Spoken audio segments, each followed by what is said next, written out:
The normal workflow for me is in doing an interview situation that's part of let's say, a creative media project, 3 minutes long, 2 minutes long, is I'm going to get maybe between, I don't know, 5 and 25 interviews from people, and then I'm going to edit that into a shorter media product.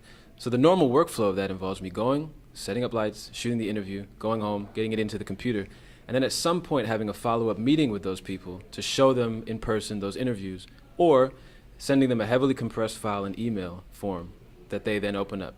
If I'm lucky, they'll send me an email that has, time code and here's what we liked. But if I'm not, it just becomes this series of phone conversations that are a little bit vague about, oh, I liked it when the client said this and this and that.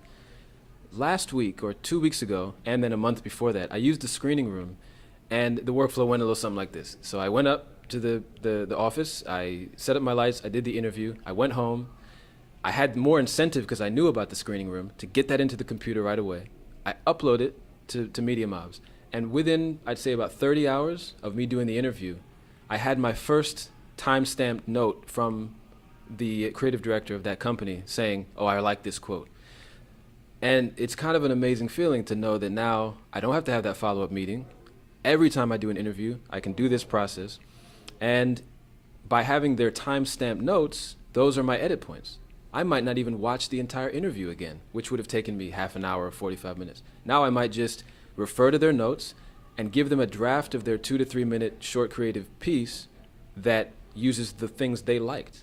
Now, if outside of that in reviewing it, they say, oh, we want to change some things, yeah, I'll go back and I'll watch it.